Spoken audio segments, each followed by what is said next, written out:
One of the first moments that I realized I was treated differently because of my gender was when I was sitting in one of my public policy classes at Duke, and I was looking around the room at everyone who was raising their hands to speak, and I realized that every single person who raised their hand was a male, and how only the males were being called on.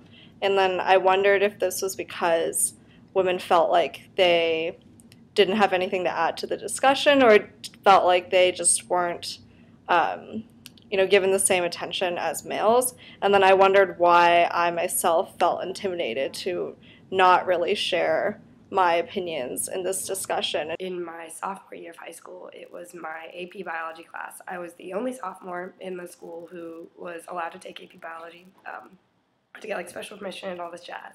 I had gotten the best grade in the class on this test, and these guys started to accuse me of cheating because they said that there was no way that I could have gotten such a good grade because I was a woman and girls aren't good at science. They actually tried to start this actual formal investigation into whether or not I was cheating because there was no way a girl could be good at science. That was probably the first time that I thought wow, this isn't gonna go away. This sexism thing is a real thing, and it's gonna impact me and in my academic life and in my professional life. So in 1973, I was getting ready to graduate from college and had not gotten accepted to graduate school yet. Somebody told me about these management training positions at banks in New York. And on the application, it actually asked what kind of birth control did I use. Of course, when the gentleman who was interviewing me told me that I neglected to answer the question, I said to him, well, I would tell him what kind I was using if he would tell me what kind he were using. And then I just got up and left and said I wasn't interested in the job. A male friend of mine said, I can't believe it. He said, I'm going to go apply for the same job. And he got a different application. I was in the third grade, and I always played with the boys at recess. And I played ball, and I played hard. And I was good. And so one day, after I was home from school, my mother took me aside and she said, I got a call from your teacher today. And I said, why? I was afraid I had done something wrong. And I had done something wrong. I only played with the boys at recess. And I didn't play like a girl. I played like a boy. For instance, I was told that my face got too red and that girls' faces shouldn't get that red and they shouldn't sweat that much at recess, and that I needed to stop playing with the boys and play with the girls. At a very young age, I did ballet from age 3 to 16, and I think whenever you put a young woman in front of a mirror wearing very tight clothes, from a young age, 3 to 16, you become very conscious about your body. The entire structure of classical ballet is that you can never be perfect. You're always striving for perfection, whether it's in the point of your toe or the angle of your hips as you're moving your leg up. There's this huge insecurity that builds up when you are constantly told you are not enough, you're not enough, you're not enough. I think that my self-esteem from a young age was very much attached to my body.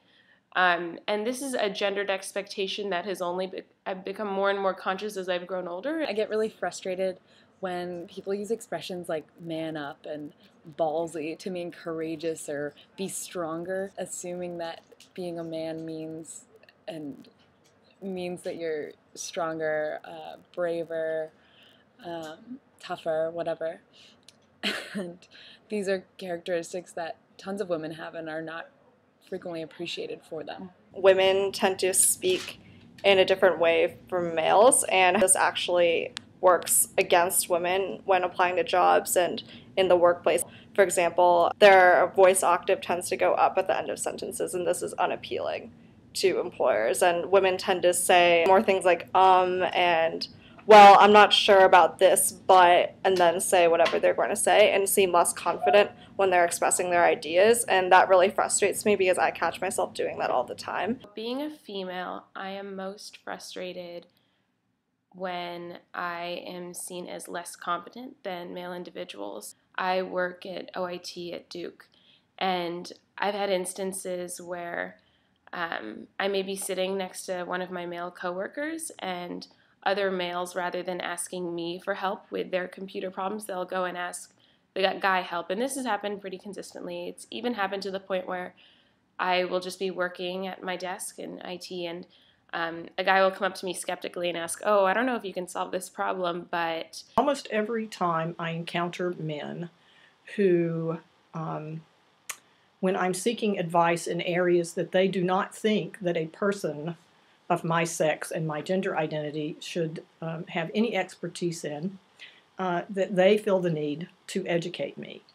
And they also feel the need to talk down to me about things like automobiles, about things like when I have something wrong at my house and I have to have a repair person come out. In my everyday life, I'm sort of reminded I'm a woman. In my social scene, probably the most. I'm a Greek-affiliated individual, and I feel like Greek women at Duke, and probably all women at Duke, don't have as much agency in their social scene as men. Like, if I feel sort of at the mercy of the hookup culture a lot of the time. Just the general social environment, like parties, can be really set up in a really unhealthy way that sort of facilitates gender violence and the perpetuation of gender norms. The first moment I realized I was treated differently because of my gender was when I was having a conversation with a bunch of male and female friends, and we started talking about the things we do to prevent sexual assault, like not walking alone from anywhere. And the women just kept talking, and the men had almost nothing to say. And we just started realizing how ridiculous it is that we go through all of these things to prevent something that we're not responsible for, whereas men aren't even aware that women are kind of thinking about these things in the back of their head all the time. What frustrates me the most is probably the rape culture and the acceptance of gender violence is just a norm. Gender violence is a felony crime, and on this campus we treat it as if it's something that's just a thing that happens, and it's so normalized. And I think at Duke the stat was higher than the national average. Over 1 in 4 women are impacted by a felony crime, and the Duke administration and the Duke student body act like it's not a big deal. Women are torn apart by society's expectations of what we should be, and our bodies are probably the most torn apart in terms of we should be 24-inch waist and 120 pounds and straight hair and clear skin, and our bodies have been so immortalized by these images of Victoria's Secret models and the media that when we look at our bodies and tell ourselves we are not enough, we will never be able to love ourselves to our full potential. So, okay, the second question is what frustrates me most as a female. And so I'm going to answer this question as a woman who loves women. And I'd have to say that what frustrates me the most is how many women still feel the need to hide their identity in some part of their life. It really frustrates me that men find themselves that they don't think that they can care about women's issues. They don't think that they can be feminists. They don't think it's their responsibility to help out or to be activists. I also think that the feminist movement needs to be more inclusive of women of color and LGBTQ individuals. And I don't consider myself a feminist. I will refer to myself as a black feminist or as a womanist.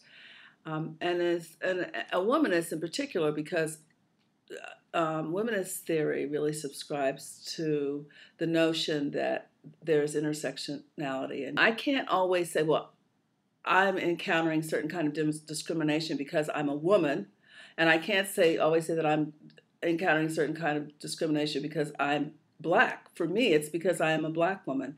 And it happens often. It happens everywhere. It happens on my job.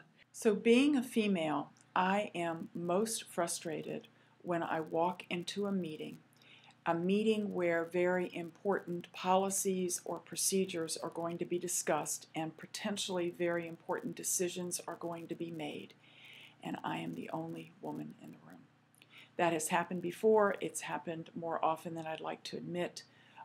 But I have found over the years that when women are not represented at these major decision-making meetings, I think the decision is not as good as it could have been. Oftentimes when people say to me, well, what's that discrimination, or what does it feel like to be treated differently as a woman? I have to say, no, I can't talk about how it feels to be treated differently as a woman. I can only talk about how it feels different to be treated as a black woman. Yeah, there are times that I get chosen for something because then people can, check off two things. They can say, okay, we took care of the gender piece and we took care of the race piece. But then they bring me into a situation and then they ignore me, or they try to find ways to silence me. It's because what they're saying to me is, we chose you so that we could check off the boxes, but come in here, shut up, sit down, don't have anything to say. Particularly if you're not going to say it and frame it in the way that we would say it, the majority way, the polite way. Today, I think I view things very, very differently. I don't have the same hesitations that I may have had when I was younger, as I may have approached various aspects in life related to gender. I'm usually now the first person in a conference or a classroom to ask a question. I'm usually the first person in the room many times to challenge what someone is saying. That being said, I also find that there are a lot of confusions or overlaps for me with gender and socioeconomic class. I was on full financial aid at Duke. My parents paid $73 to send me to Duke. And so I think a lot of my hesitations, particularly from a social standpoint when I was an undergraduate and even a graduate student and young professional here, were related much more to class than they were to gender. Gendered social expectations affect my everyday life when I'm thinking about what kind of career I want in the future and post-graduation what I want my life to look like, because I know it's so early, but why am I already starting to think about what type of job I will have that will help me also take care of a family and raise children? And I feel like this isn't an idea that men think about a lot, and I wonder whether it's just me and my personality that really cares about this, or whether it is a societal expectation that women should be the ones to sacrifice their job or their career in order to raise a family. When I was considering my career, I knew in my heart that it would be impossible for me, just for me, to do a good job both as a wife and mother and as a career person. I was married for 20 years, and I found it very, very, very difficult to balance all the expectations and demands of a marriage without children, as well as the expectations and demands of my job.